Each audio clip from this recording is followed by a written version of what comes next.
Olá, me chamo Poliana Aguiar e estamos gravando hoje mais um Polipapos, o podcast que traz assuntos importantes para a nossa cidade e para o nosso estado. Hoje eu estou aqui com o Natrício e com a Elisângela. Eles são da Associação Prismas, que trabalha com pessoas autistas, né, do transtorno do espectro autista. E agora eu vou procurar saber um pouco mais sobre esse assunto, porque a Elisângela é minha amiga, a gente se conhece há algum tempo das andanças pela prefeitura, eu também sou guarda civil municipal e a gente já se viu em alguns eventos. E eu quero saber, eu encontrei você um dia desses num evento que você estava realizando através da Associação Prisma sobre sexualidade e dentro da vida do espectro autista. E eu quero que vocês me contem como foi que essa associação iniciou os trabalhos, há quanto tempo ela funciona, quem é que está coordenando, quem é o presidente, tem presidente. Conta um pouquinho da Prismas, das atividades que ela vem desenvolvendo. Que bom. Muito obrigada, Poli, por nos dar essa oportunidade de falar. De falar principalmente das dificuldades, né? Que é ter uma associação. Primeiramente. A Associação Prismas surgiu depois do diagnóstico do meu filho. Eu fui atrás de apoio, não me senti acolhida, decidi acolher outras mães. E o grupo de profissionais que trabalhavam comigo, com meu filho, me deu esse suporte e foi criado um grupo de amigos. A princípio, nós éramos a família Anjos Azuis, e quando a gente viu que não tinha mais condição de ficar no grupo, a gente decidiu criar a Associação Prismas. E detalhe, a Associação de Amigos Familiares da Pessoa com Autismo, Prismas, o nome Prismas inclusive foi dado para nos presentear por um autista. A nossa amiga, a Ana Cândida, ela que falou, olha, a forma que vocês trabalham é um olhar prismas, porque você não olha só para a pessoa do espectro autista, vocês olham para a família, os amigos, para acolher todo mundo. Então ficou o nome Fantasia Prismas. E nós já estamos 4 anos atuando. Hoje em dia, a gente criou a associação, não com a vigor do presidente, nós temos coordenação financeira, pessoal que não tem financeiro nenhum, viu, gente? Temos coordenação financeira, temos a coordenação de projetos, aqui está o Natrício, nos coordenadores de projeto, a coordenação administrativa, a coordenação jurídica e também de eventos. É bem resumido, as coordenações são 2 e a coordenação fiscal, mas funciona. Funciona porque a maioria das pessoas coordenadores da Prisma são autistas e pais de autistas. E por isso surgiram tantos projetos belíssimos. Nós temos projeto Eu Falo Com Você, que é de apoio à cultura, onde a gente leva as pessoas que cantam, que tocam, que pintam para expor. Daí surgiu as feiras mais inclusões, dentro de repartições públicas. Nós já tivemos no Tribunal de Contas, na Alep, e por último nós fizemos a primeira feira mais inclusão do Brasil, feita pela Associação Prismas, já está no 2º ano, estamos tentando ir para o 3º, falta apoio, que não tem nenhum, para a gente tentar fazê-lo, realizá-lo. Tem o projeto Passeio Natureza do Amor, onde a gente leva todas as famílias mesmo, para clubes, a gente procura fechar clubes, ambientes, para que as famílias se sintam lá acolhidas, né, amor? Exato. E assim, Poli, a forma que a Prismas trabalha é bem família. A gente nem fala de instituição Prismas, associação Prismas, fala família Prismas. Porque as famílias se somam no projeto. E é maravilhoso ver que não só a mãe e a criança, o adolescente fazem parte dos projetos da Prisma, mas o pai, às vezes um tio, um amigo que sempre dá o suporte. Toda a família tem uma rede de apoio para dar suporte para a criança, para o adolescente, até mesmo o adulto. Né? A gente começou com autismo, hoje em dia a gente dá suporte a várias pessoas com deficiência, não somente o autismo. E os projetos são diversos. Elisângela já citou alguns aqui. Tem projetos que, por exemplo, já estão em leis federais. O projeto Abafadores de Ruídos começou com o trabalho da Prismas, com uma busca de amigos para comprar abafadores de ruído, para entregar para as crianças, para as famílias.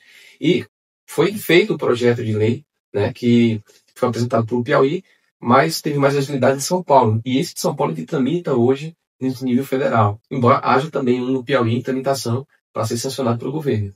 Enfim, além desse projeto, nós também temos o projeto Sapiens, né, que é um jogo que é patrimônio cultural material e imaterial de Teresina, que é ensinado para adolescentes, adultos e crianças também. E é um jogo que trabalha várias habilidades cognitivas, inclusive tem um projeto dele incubado no Instituto Federal do Goiás, tem dentro da UNB também em Onde que Brasília. surgiu o Sapiens? O Sapiens foi uma criação minha, né? E ao me aproximar da Prismas, ao ensinar para as primeiras crianças, eu me surpreendi em ver que as crianças aprendem tão rápido quanto eu não tive. Então, o jogo é simples de entender, é rápido, em 2 minutos a gente consegue desenvolver. Né? A minha frustração é que os alunos são melhores do que eu, na maioria das vezes. Então, eles quando aprendem, pegam foco, eles são hiperfoco deles, né? A gente descobriu, quando ele chegou, nos apresentou o jogo, é que esse jogo estava para trabalhar as crianças que têm descalculia, dispraxia, coordenação motora. Então, a gente viu o jogo e a gente observou, não, isso não é um jogo, isso aqui é uma terapia, um jogo-terapia. E nós abraçamos. Inclusive, no Instituto Federal do Goiás, o jogo Sapiens está sendo utilizado para a permanência de adolescentes autistas, porque há uma evasão gigantesca, inclusive a gente vai falar sobre projetos educacionais da Prismas, da educação com a pessoa com deficiência. O censo do IBGE mostrou que a comunidade PCD é a que mais tem dificuldade em ser alfabetizada. Não por falta de esforço do pai, da mãe do cuidador. Com 15 anos, a taxa de analfabetismo é 4 vezes mais do que na população. Na verdade, tem que ser um método, né? Um método, exatamente. Você chegou no ponto certo, Colin.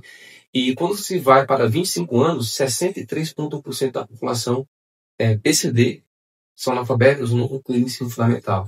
O que é preocupante para a gente, porque como é que nossos filhos e nossos amigos PCDs vão entender as leis se não tiverem o básico, que é o conhecimento da leitura, da escrita? Então, algo que nos preocupa muito, inclusive, um dos projetos da Prismas é dar volta às aulas solidárias, que a gente distribui material escolar. Garantir acesso, porque acesso à educação, Elisângela, né? E Natrícia, eu não sei se vocês entendem assim, eu entendo dessa maneira. Não é só permitir que a criança entre na sala de aula. É você ver que se essa criança ela precisa de um amparato diferenciado pedagógico, como é o Sapiens, a instituição ela deve procurar fazer de alguma forma a adaptação, porque aí ela vai, assim, de fato, estar levando acesso à educação para essa criança. Olha, nós encontramos entre os professores muita boa vontade em fazer inclusão. Só que falta estrutura. A gente vê professores tirando do próprio bolso para criar soluções para ensinar um autista, um surdo, um cadeirante. Então, a prefeitura poderia comprar esse jogo, não sei se existe alguma forma de vocês oferecerem isso para as prefeituras, né? As prefeituras implementarem o Sapiens na educação infantil municipal, né? Porque a educação infantil municipal é responsabilidade do município. Sim, as prefeituras, o Estado, todos são responsáveis pela educação de qualidade.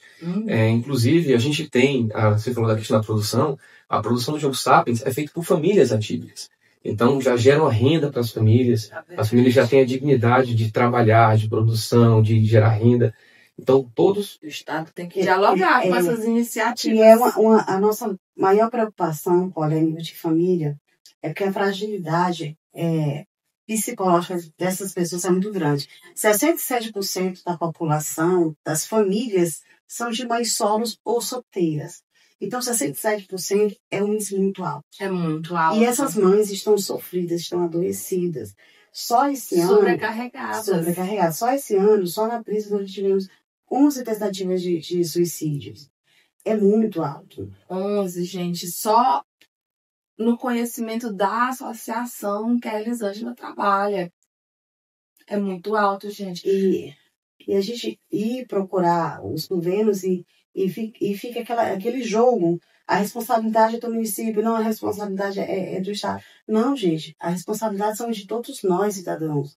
Mas é obrigação do Estado e do município acolher essas mães. Olha, eu tenho trazido sempre essa temática aqui na Atriz Elisângela para a gente discutir a respeito desse acolhimento dessa mãe. Inclusive, já trouxe outro projeto aqui também similar ao Prismas, que é o Flores Azuis, que é de Timon, que a Jussiara encabeça junto com outras mães, exatamente para prestar apoio psicossocial para essas famílias, porque a gente sabe que essas famílias, na sua maioria, são muito vulneráveis socioeconomicamente falando, né? E normalmente essa mãe, ela sente dificuldade de gerar renda, porque ou ela leva as crianças, muitas vezes não é só uma, às vezes é 2, 3 que a família tem dentro de casa, ou ela acompanha aquelas crianças na escola e nos acompanhamentos sociopsicológicos, ou então ela fica desempregada, ela tem que escolher, e às vezes a rede de apoio não está ali. A gente tem como dados que 82% das famílias PCDs são vulneráveis. Estão em alta vulnerabilidade. 80% é imenso, gente. É uma imensidão. E agora, mais do que nunca, a gente está passando por esse problema, porque com essa reavaliação do LOAS, estão cessando e estão cortando muitos PVCs. E como você bem falou aqui, Polly, as mães, os pais, tem muito pai solo também, eles se dedicam exclusivamente para cuidar do filho. Muitas vezes o filho não fala, né, não oralizado, não se comunica, então o pai tem que ficar dando suporte na escola, na terapia, e muitas vezes não consegue seguir o padrão do trabalho formal, que a carteira de trabalho e os empregos exigem um horário de entrada e saída. E nossos filhos, eles muitas vezes não nos dão essa opção de ter uma previsibilidade de agenda. Às vezes, do nada também, a gente tem que sair de uma atividade para dar suporte para um filho nosso ou o filho da Prismas que entra em crise. Então, isso é muito complicado. E esse benefício, o BPC, ele é mais do que um dinheiro que a pessoa está recebendo, ali é dignidade. E mal dá para medicações e tratamentos que são muito importantes para a criança e para o adolescente. O tratamento não envolve só comprar remédio, tem o transporte, né? Às vezes tem que pagar um terapeuta para atender em casa, ou então até mesmo quando a criança não é oralizada, como você falou, o pai depende mais daquele pai ou daquele cuidador ou daquela cuidadora. Então a pessoa fica realmente com o tempo reduzido para gerar renda para aquela família. E imagina você ser pai e mãe de uma criança que não come nada a não ser uma coisa muito específica. Ainda tem essa questão. Aí tem todo o estresse psicológico que você também citou aqui, que estão todos esgotados, a verdade é essa. Porque é como se fosse uma guerra todo dia, você tendo que lidar com o preconceito da sociedade, lidar com o capacitismo, com a falta de capacitação que é geral, e ainda por cima a questão da vulnerabilidade financeira, e o seu filho com tanta necessidade específica em alimentação, em líquidos, em compreender e principalmente fazer o relato, o reconto. Chegam muitos casos da Prismas de situações em que, após romper a parte da educação de comunicar e oralizar, a criança, o adolescente conta que foi violentado de diversas formas. Então imagina como é que fica a cabeça dos pais. A gente nem gosta, nem aceita muito que seja compartilhado isso no grupo da associação, porque gera muito gatilho mental. Gatilho para todo mundo, né? Olha, eu precisei me tratar logo de início, porque eu não estava pronta, eu não estava preparada para esse mundo tão impactante. De tamanha violência aos direitos da pessoa. Hostil. Da pessoa, não só a pessoa com deficiência, mas a dignidade do ser humano. Eu não estava pronta, não estava preparada. Eu também tive crises de ansiedade, precisei me tratar até com medicamentos mesmo, psicólogo, porque foi muito impactante para eu presenciar cenas de estupro, de violência de pessoas que não oralizavam, muitas vezes dentro de casa, pelo padrasto, pelo tio, pelo pai, pelo avô. A gente sabe que eu já fui conselheira tutelar, né? E quando a gente acompanha muitos casos, a gente sabe que as estatísticas não mentem. Quem abusa das crianças ou das pessoas que têm algum tipo de neurotipicidade e que se tornam vulneráveis por conta disso, são pessoas próximas, são pessoas de dentro do convívio bem próximo. Então, assim, não existe um mito de que é uma pessoa do meio da rua, desconhecida, que puxou pelo braço para um lugar escondido. Não, acontece dentro de casa. maioria das vezes, e é muito impactante realmente você ter que lidar com essa realidade, porque criança por si só já é um alvo muito fácil de pedofilia. A gente está vivendo, infelizmente, numa sociedade altamente doente em vários sentidos. E a fala é essa. E a intolerância está no meio disso tudo. No meio disso tudo está uma coisa chamada intolerância. E não é só intolerância com as pessoas neurotípicas, não. Com os TEAs, com as pessoas de questões de gênero, questão religiosa.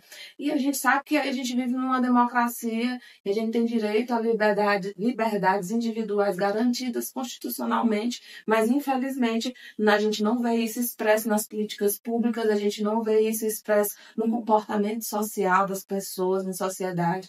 E para isso existe a necessidade dessas associações, dessas organizações civis, para que realmente force de alguma maneira que a coisa aconteça. Porque se não houver essas iniciativas, o Estado por si só não está dando conta, porque a demanda é crescente. Cada dia mais a gente observa que as pessoas estão sendo diagnosticadas com TEA e outros transtornos que são necessários acompanhamento psicológico, psiquiátrico e outras terapias. E a gente sabe que não tem essa estrutura ainda no SUS e não tem essa estrutura, de fato, nem na quantidade nem na qualidade necessária. Olha, a prisão, todos nós na prisão, a gente fica se capacitando. É um investimento alto, sim. É por isso que precisa poder publicar tudo. Uma das últimas capacitações que nós fizemos, que foi até com o grupo de São Paulo, que a cada 3 minutos, 10 crianças são violentadas. E das 10, 6 são pessoas com deficiência. É um índice altíssimo. Altíssimo. E o que da vulnerabilidade. E o nosso maior medo, nosso maior receio é porque nós somos pais. E nossos filhos estão expostos a essa doença. Todo tipo de violência. E do outro lado dessa situação também tem a parte da sexualidade, que é o comum. Muitas pessoas têm a ideia capacitista de que a pessoa com deficiência em geral, independente se é autista ou não, ela é assexuada, ela não tem desejos, ela não pode ter uma vida sexualmente ativa. Então, a última capacitação da PRISM, que fizemos com as famílias da presente, é um tema que pouco é falado, né? Não é nem tabu, mas todas as famílias... Foi a primeira vez que eu vi. Mas todas as famílias passam por essa mesma dificuldade. Chega na idade da adolescência, começam os hormônios, começam as dúvidas, começam os questionamentos. E tem que trabalhar esse tema tem que ser trabalhado isso adolescente. Com adolescente, até a criança. Nossos filhos acabam, pela questão hormonal, já está sendo... Começando o debate, a gente já alerta isso há muito tempo, mas está começando agora, a ciência está começando a provar que a gente já fala há muito tempo, que a criança autista, ela começa a amadurecer mais cedo. Então, às vezes, olha lá, a criança com 7, 8 anos, já menstruando, o menino já com pênis. Aí vem uma irritação que o terapeuta ou o cuidador acha que não, ele regrediu. Não, ele está passando por um ciclo hormonal igual um de 14, igual uma pessoa, mas só com a idade mais avançada. Isso, neles um pouco mais precoce. E até agora, pelo menos, né, como eu sou biomédico de formação, a gente observa os exames laboratoriais e não acusa a alteração hormonal. Mas nós pais, a gente vê, a gente sente o odor, a gente vê os peitos pubianos crescer, a gente sente a irritabilidade. E por mais que nós venhamos a falar, com os médicos, muitos deles não têm essa compreensão. Mas nós precisamos falar. Os médicos precisam ouvir os pais. Precisa. Uma das coisas que eu falo sempre, e é uma coisa assim, terrível, é porque a gente ouve falar em fórum sobre TEA, fórum sobre isso, trazem pessoas de fora. Gente, o Piauí, nós temos profissionais maravilhosos. A gente tem profissionais aqui que não precisam, não devem nada a ninguém. De fora, de forma alguma. Eu já trouxe também a Iloma. A Iloma Fernanda veio aqui também trazer assuntos, esclarecer mais sobre o TEA. Então, Teresina realmente tem uma gama enorme de psicólogos, psicopedagogos, psiquiatras. Tem muita gente, inclusive neuropediatras também, se especializando cada vez mais no TEA, no TDAH. Sim. E nós somos fãs, né? Na verdade, somos bem incentivadores da pesquisa científica. Só que uma coisa que, às vezes, as instituições que promovem as pesquisas, que são raras no nosso país, Basicamente, a pesquisa é concentrada por aí fora. Às vezes a iniciativa privada e pública, que é mais a iniciativa pública que tem essa prerrogativa de fazer pesquisa. Normalmente a pesquisa ela é distante das famílias. Então, veja só, os problemas são percebidos primeiro nas instituições. Depois de muito grito das famílias é que um professor, um médico, vamos pesquisar isso com calma. E depois, então, acho que andaria mais rápido a pesquisa sobre vários assuntos se os professores, estudantes conhecessem mais as instituições, se envolvessem mais no dia a dia, para saber a real dor da família. Porque toda pesquisa ela parte de uma pergunta. E as perguntas surgem sempre nas portas das instituições como a Prismas, como a PAI e diversas outras do nosso estado. E o que é interessante que o Nato está colocando, que eu nem terminei o raciocínio, eu já vi mães saberem muito mais conteúdo, ter mais conhecimento do que muitos profissionais. Acontece. Então, é como o Nadir está colocando, escute os pais, escute as famílias, escute as instituições. Não só escute, vão para dentro conhecê-las, gente, porque nós estamos precisando. Todas as instituições estão precisando de apoio e de acolhimento. Isso. Falando na APAI, é isso, a Elisângela me trouxe também, que eu não tinha conhecimento, a gente vai buscar trazer uma pessoa da APAI também para estar falando aqui a respeito de que a instituição está enfraquecida, está necessitando de apoios financeiros e que não está recebendo nem do Estado, não está conseguindo levantar esse dinheiro que precisa para se manter, né? Então, correndo o risco até de fechar as portas, o que é muito triste de ficar sabendo, porque eu conheço essa instituição, inclusive assim, de longe eu posso dizer, e mesmo de longe eu percebo que ela já contribuiu muito com a sociedade. Não sou de dentro da associação, mas a gente conhece, ouve muito o nome APAI, e a gente sempre soube das atividades desenvolvidas pela APAI, e me entristece muito saber, Elisângela, que instituições como a Associação Prisma, a APAI, não está recebendo a devida atenção do poder público, devido apoio para conseguir se manter de pé e funcionamento e ajudando essas famílias que, como a gente já frisou, 82% são altamente vulneráveis, socioeconomicamente falando. Então, é necessário, é mais do que necessário, instituições e associações, organizações civis apoiando essas famílias, já que o braço do Estado não está alcançando essas pessoas. Olha, para você ter noção, a APAI tem um trabalho que é anterior ao SUS. Ou seja, antes desse sistema público do SUS funcionar, quem mantinha a saúde pública em ordem no nosso país eram as instituições. Então a APAI, ela meio que ajudou no período de mais fragilidade da criação do SUS, foram instituições como a APAI, acho que as Casas de Misericórdia também, diversas outras, tiveram um trabalho, e ainda tem hoje ainda esse trabalho brilhante, porque o SUS não consegue abraçar todo mundo. E como a Elisângela falou, né, todos nós precisamos de muito apoio. Olha, eu sou muito grata à APAI. Sou muito grata à APADA. A APAI tem 57 anos, a APADA tem 36, a Pestalozzi tem 33. Para falar a verdade, a Prisma é mais nova. E a gente é muito grato por essas pessoas terem iniciado essa caminhada. Porque foram elas que foram quebrando várias barreiras. Abrindo os caminhos. Se elas não existissem, com certeza a Prisma não estaria aqui. Então, ela, assim como todas as outras, são merecedoras de serem acolhidas, de serem abraçadas, de serem conhecidas. A APAI, ela realmente está precisando de muito apoio, assim como todas as outras. E é esse horário, na hora a gente abraçar as irmãs. E a Prisma, a gente se trata como irmãos com as outras instituições. Setembro mesmo, é um setembro amarelo, sim, é um setembro amarelo. Mas também é um setembro surdo. Tem o pessoal, e tem essa bandeira também que a gente quase não ouve, né, de setembro surdo. Pois é o setembro surdo, está iniciando, vai começar agora dia 6, e vai ser um mês todinho de programação. Então, tá a APADA, tá a BIUSP, tá a Prismas. A gente está divulgando todo essa... Vou procurar botar em alguma parte aqui da tela aquele card. Isso. Mas, assim, a APAI agora, ela está pedindo ajuda. Eu acho que merece toda a atenção, merece que as outras também todo mundo se una para fazer esse apoio, mesmo todo mundo precisando, mas eu acho que é o momento da união.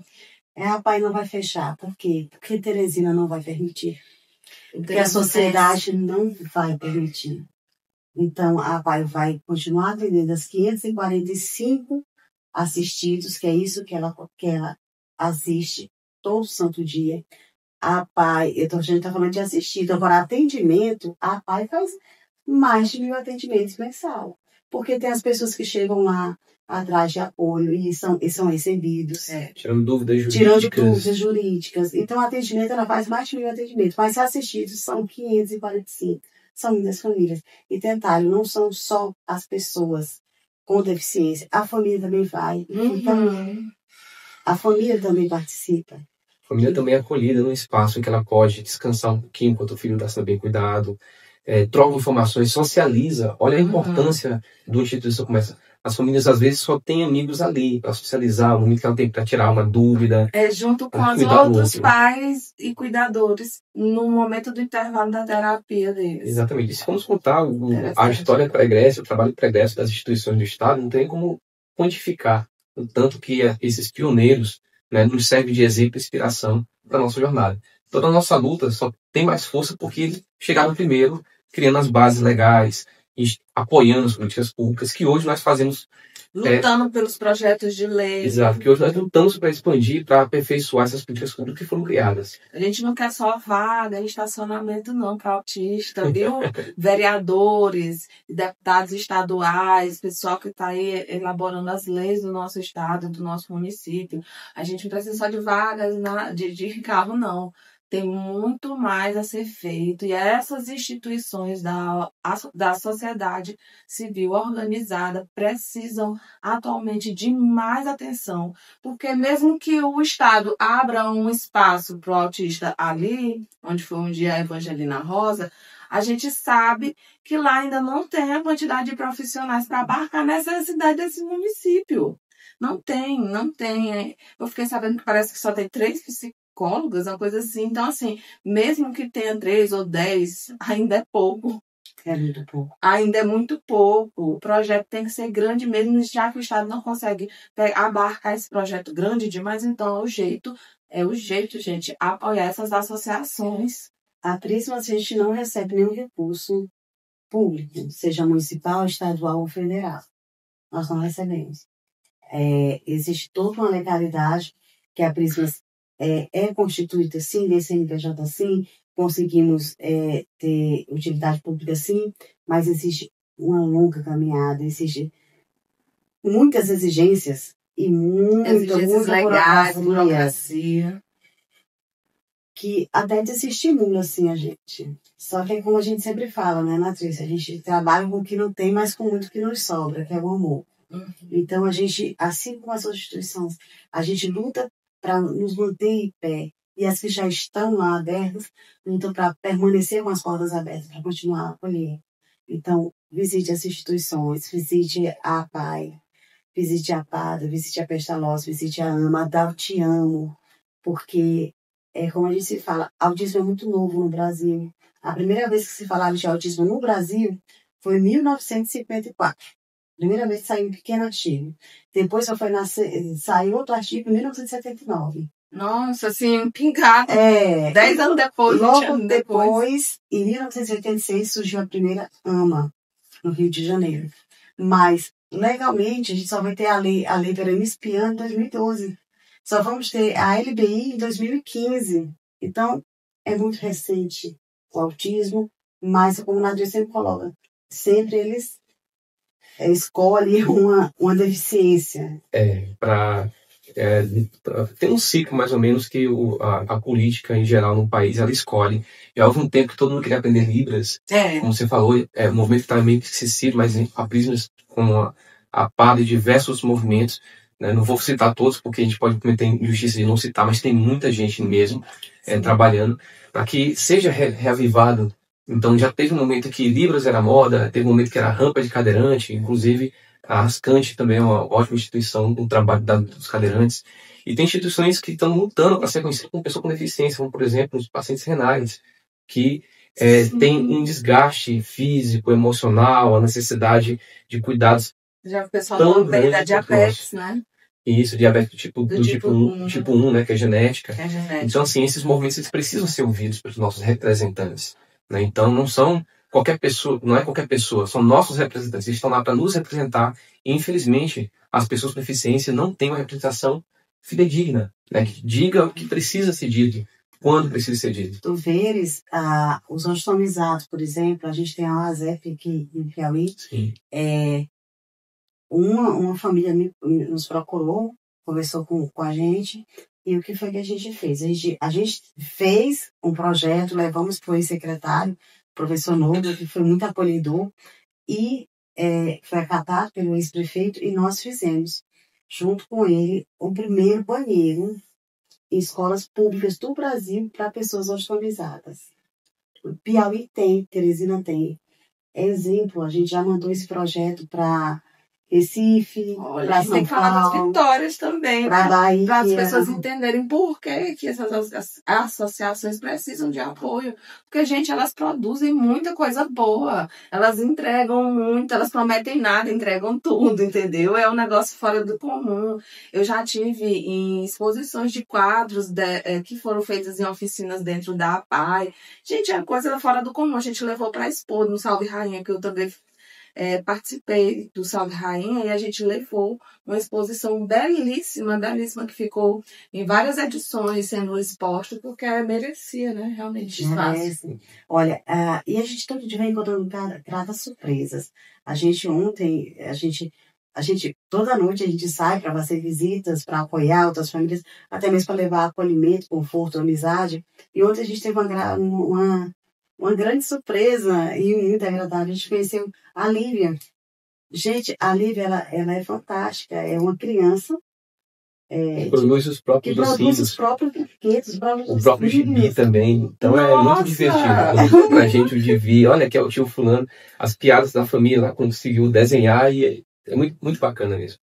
Então, qual a idade dessa criança? 10. Ai, eu quero trazer ela aqui. Vamos trazer. Ai, já pensou? Agora eu dei uma ideia de trazer 2 crianças aqui pra gente conversar. Seria maravilhoso. Acho que eu vou pensar nisso. Olha, a gente tem uma talento maravilhosa, a Kelly tem 36 anos agora. Sim. A própria Ana Cândida, que escreve livros. Primeiro manual de como conviver com autista adulto, feito por autista. Ai, pois vamos trazer ela também. Pode trazer as duas no dia, ó. Ana Cândida. Trazer só 2 artistas. A Ana Cândida, ela nos presenteou. Ela fez o guia e nos presenteou com esse guia, nos mostrou. A gente achou válido, conseguimos imprimir, fazer o livro, o guiazinho, e conseguimos lançar no Tribunal de Contas, o primeiro guia do Brasil de como conviver com autista adulto. Olha que mágico. Polly, e queria agradecer muito o tempo que você nos deu aqui, para lembrar também das pessoas que essa luta gigantesca não é somente pelos nossos filhos. É por uma sociedade que está precisando e clamando. E uma coisa que o ser humano tem, não sei como é que eu posso dizer, se é o ego, o que é, mas o ser humano se acha muito forte. Mas qualquer pessoa, a qualquer momento, pode vir a ser um PCD. Pode precisar de uma bolsa de ostomia, pode virar um muletante, um cadeirante. Alguma coisa pode acontecer com sua visão. Então, a política pública é algo que a gente precisa ficar sempre de olho. E para a inclusão mais ainda. Até mesmo se Deus nos abençoar com longa idade, a gente vai precisar da cadeira de rodas, quando tiver mais velhinhos, uma rampa. E o respeito que tem que ser dado para o idoso, quando precisa pegar um ônibus ou chegar numa repartição pública ou privada. A gente tem que pensar isso agora, porque uma hora pode ser a gente, pode ser um parente nosso, pode ser um filho, pode ser um vizinho, pode ser um amigo que precise de uma prioridade. Então a gente não pode esquecer que qualquer pessoa, a qualquer momento, pode vir se tornar um PCD. Até nos projetos da nossa casa mesmo, eu fiquei muito envergonhada. Um dia desse eu recebi uma cadeirante e ela não pôde entrar com a cadeira dela aqui em casa. E a gente a gente não acorda para esses assuntos, sabe? E a gente tem que pensar, não só dentro no poder público fazer, mas você também pensar na sua casa. Porque pode ser você, como você falou. Amanhã pode ser você, ou um familiar seu. Existem as deficiências permanentes e a transitória. E, pasme, a transitória é uma larga escala. É imensa. Se você for no campo de futebol, a quantidade de jogadores de futebol, até mesmo dessas peladas, quebraram o pé, fraturaram e passaram a ser um deficiente temporário. Porque acidente de moto aqui em Teresina é um negócio fora do comum. Os motoboys, entregadores naquela corrida. Se você for no H, tem o maior número que tem lá de fraturas expostas e tudo é no trânsito. E são os motoqueiros as vítimas maiores. Então, a gente pensar como todo, como sociedade, e cuidar uns dos outros, para nos fazer isso, dignidade. E principalmente a palavra que eu amo, respeito. Respeito, gente. Então, eu quero agradecer aqui a presença da Associação Prisma, que a gente está aqui com a Elisângela e com a Natrício nesse bate-papo maravilhoso, falando a respeito de respeito, né? De igualdade, gente, e de uma sociedade igualitária. Então, eu fico muito feliz. Eu gostaria que vocês chamassem as pessoas para conhecer o trabalho do Prismas, onde é que a gente pode encontrar, o @ da instituição, telefone, se quiser passar também, como é que faz para colaborar, como é que faz para a gente estar apoiando a Prismas. Olha, vocês podem estar nos visitando. A gente está ali na Álvaro, na Areolino de Abreu, 1507, aqui no centro. Você pode procurar, estudar mais sobre a gente pelo Instagram, @prismas.associacão. Vá lá, se você quiser nos apoiar também. Tem os links como você pode nos apoiar. E nós temos os grupos também, né? Isso. A gente tem o grupo Interagir, que são quase 1000 famílias no Piauí inteiro, que se dão apoio mútuo 24 horas. Então, a rede de apoio... É o WhatsApp? É o grupo no WhatsApp, tem quase 1000 famílias. Sempre alguém está tirando dúvidas sobre medicações, sobre consulta, sobre profissionais. Toda essa troca está lá no Interagir. Nós também temos o grupo do Mural da Prismas, que esse ninguém fala, é somente os eventos da Prisma, as capacitações, os casos de conversa, os eventos. E também temos um grupo chamado Serviços PCD, que também é para o Piauí inteiro, onde as famílias que produzem algo, como falamos aqui antes, muitos deles não têm um emprego formal, então fazem bolo no pote, diária, artesanato, o que mais? Vendas diversas. Então lá é um grupo para quem produz algo, né? Não precisa ser a pessoa com deficiência. Às vezes o pai, o cuidador de uma pessoa com deficiência está lá para fazer uma renda extra. Então, inclusive, nosso casamento foi todo feito. Nosso casamento foi todo produzido com o serviço PCD. Do bolo, que foi a mãe de um autista, a decoração, que é a cuidadora de uma pessoa com deficiência. Uma música também, a música com Caetano. Então, a gente está mostrando que as pessoas com deficiência são altamente eficientes. E entregam um serviço maravilhoso. E eu vou deixar aqui o convite. Olha só. A Prismas, a PAD e a PAI estão organizando um baile, né? O baile... Saudade não tem idade. Já foi escolhido o nome já. Será dia 7 de novembro, no Yacht Clube. 7 de novembro. Já está confirmado os Brasinhas. Eu amo, gente, os Brasinhas, a animação certa. E o recurso, gente, é em prol da PAI. Então, a gente está aqui, a gente começou a divulgação. Essa próxima semana a gente já vai começar a colocar os ingressos à venda. E participe, compre. Se você não pode ir ou não queira ir, compre mesmo assim, doe para alguém que queira ir dançar com a gente. Nós vamos estar todos eu vou estar lá com toda certeza. Se eu não tiver de plantão, eu vou estar lá com certeza dançando. Pois fiquem de olho e até o próximo Polipapos.